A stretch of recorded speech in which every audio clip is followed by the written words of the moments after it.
आप में से कितने लोगों को अजंता मेंडिस याद है? वही श्रीलंका वाले अजंता मेंडिस जो 2012-13 के आसपास में भाई अपनी पीक पर थे। और मैं सच बताऊं, मैं उस टाइम पर स्कूल में था और मेरी फटती थी उनसे, क्योंकि वो बंदे के हाथ में जब बॉल आती थी ना, वो आपके एक इंपॉर्टेंट बैटर को लेकर चला आता था।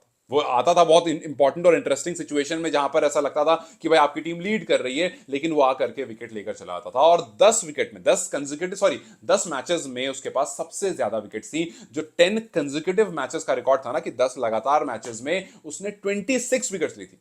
और उस टाइम पर लगता था भाई T20 में अगर कोई बंदा 10 मैच में 26 विकेट ले रहा, मतलब 2-3 विकेट उसकी हर मैच में लिखी हुई है, आप समझ लो कि आपकी टीम का 2-3 बैटर जो है वो तभी गायब हो जाएगा जैसे ही अजंता मेंडिस के हाथ में बॉल आएगी।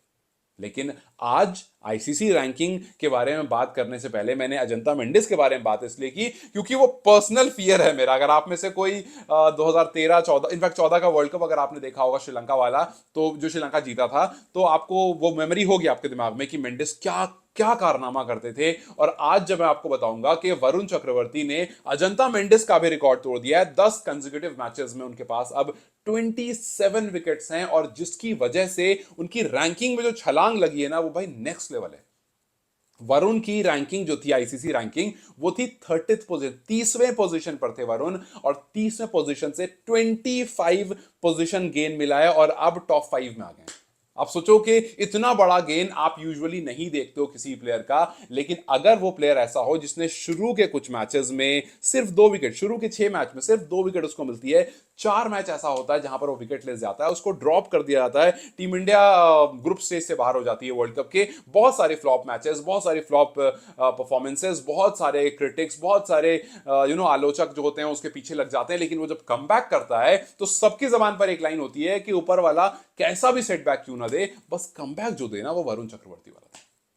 30 से सीधा 5। हालांकि नंबर 1 पर आदिल रशीद, जिस तरह से वो गेंदबाजी करें, जिस तरह से उन्होंने तिलक वर्मा को क्लीन बोल्ड किया, भाई वो तो बड़ा खतरनाक था। वो अनप्लेबल बॉल थी, लेकिन हाँ, आदिल रशीद काफी अच्छी गेंदबाजी कर रहे हैं और इस वजह से फिलहाल वो इस लिस्ट में दूसरे से ऊपर पहले पहुंच गए और अब नंबर 1 गेंदबाज बन गए। लेकिन वरुण चक्रवर्ती, जिन्होंने अपना एक एक्सेप्शनल कमबैक दिखाया है, और बहुत सारे रिकॉर्ड्स हैं जिनको वो लगातार एक एक करके तोड़ रहे हैं। जैसे आप अगर देखोगे, इंडिया के लिए सबसे ज्यादा T20 में फाइफर जो है, वो 2 फाइफर भुवनेश्वर के नाम है, और उसके बाद 2 है कुलदीप के नाम, और फिर 2 वरुण के नाम है। लेकिन भुवनेश्वर के पास जो 2 फाइफर है वो 86 मैचेस में है, कुलदीप के पास जो 2 फाइफर हैं वो 39 मैचेस में है, वरुण के पास जो 2 फाइफर हैं वो सिर्फ और सिर्फ 16 मैचेस में।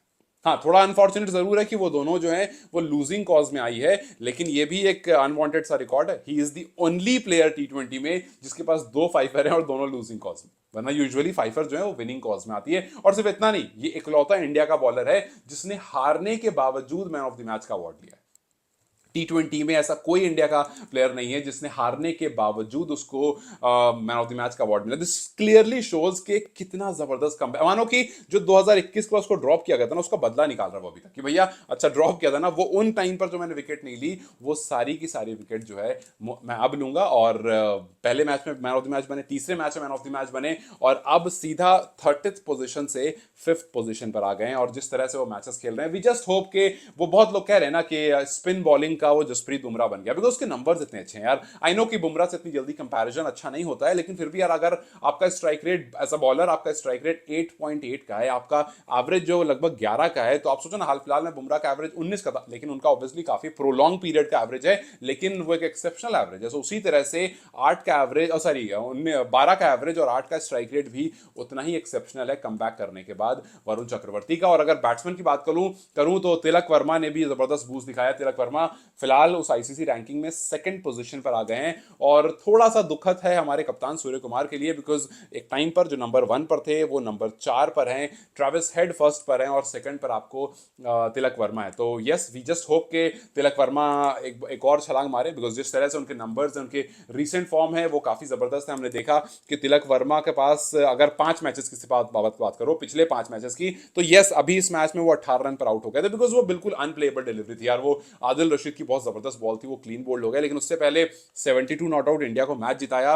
और आप देखो, हम थोड़ा सा, हमारा कहीं ना कहीं एक्सपोज जरूर हो रहे हैं पिछले मैच में तिलक वर्मा की पारी ने जिताया, वरना हम धीरे धीरे कोलैप्स होते हुए आ गए थे। ऐसा लग रहा है कि we need a player like Rinku, जो उस पोजीशन में रन भी मारता है, रोक भी लेता है, ऐसा नहीं होता कि मारने में आउट हो जाता है। काफी मैचेस वो मैच जिताने की, मैच खत्म करने की खूबी रखता है, वो शायद हम एक कहीं ना कहीं मिस कर रहे हैं। और चलो खैर, रन की अगर बात करें तो 18 run, 72 not out, 19 not out, 120 not out और 107 रन। सो पिछले 5 मैच में जो उन्होंने 300 के आसपास रन बनाए हैं, वो बनाए 168 के एवरेज से। T20 में 168 का एवरेज एक्सेप्शनल है। सो यस, तिलक वर्मा फिलहाल सॉरी तिलक वर्मा फिलहाल T20 में नंबर सेकंड बैटर बन गए हैं। और एक जबरदस्त हमने उनका पूरा ग्रोथ देखा है। लेकिन सूर्य कुमार यादव के लिए एक परेशानी वाली बात जरूर है कि स्काई जो है वो धीरे धीरे नीचे कर रहे हैं, धीरे धीरे उनका फॉल हो रहा है। और फिलहाल अगर आप उनके लास्ट 10 मैचेस देखोगे तो उनके नंबर्स जो हैं वो 14 रन, 12 रन, जीरो गया था उनका, फिर 1 रन आया था, फिर 4, 21, 175 आया है, वरना उसके बाद 8 और फिर 29। तो ये उनके रन हैं। और पिछले 10 मैचेस में सिर्फ एक ही 70 अबव रन है, 70 तो छोड़ो, एक ही है जो बड़ा स्कोर आया, वरना एक भी बड़ा स्कोर नहीं आया।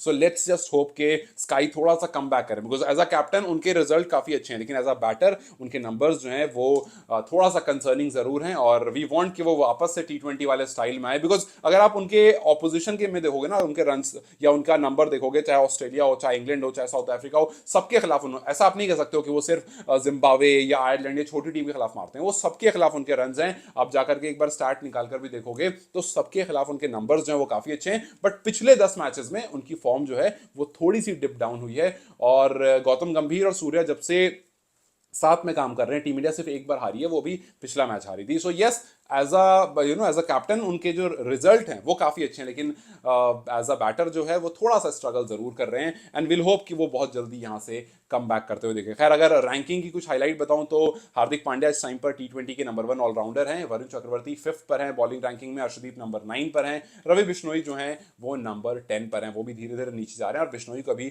थोड़ा सा इस पर ध्यान देना पड़ेगा, बिकॉज बिश्नोई जितने खतरनाक शुरू में लगते थे, अब उतने खतरनाक वो नहीं दिख रहे हैं। और बिश्नोई थोड़ा सा बहुत ईजी और ऑब्वियस हो गया है रीड करना, उनकी बहुत सारी डिलीवरीज जो है वो बहुत ऑब्वियस हो गई बैटर्स के लिए। सो लेट्स जस्ट होप कि थोड़ा सा हम यहाँ से कम बैक करें और जो लूप होल्स हैं उसको फिल इन करें। और नेक्स्ट मैच में, जैसे हम पिछले 2 मैच में हमने रिंकू और NKR को नहीं देखा है, कुछ अगर चेंज टीम करे तो कुछ पॉजिटिव रिजल्ट्स भी हमें देखने को मिले। बट यस, अब जो है 2-1 हो गया है, अगर हम जीत जाते तो सीरीज हमारी होती। बट अभी at this moment the series is completely on, and let's see कि कौन यहाँ से कम बैक करता है। बट इस टाइम पर Varun Chakravarthy exceptional and Tilak Verma again exceptional. So how do you see Varun and Tilak? Do let me know in the comment section, and you guys take care. I'll see you very soon. Bye bye.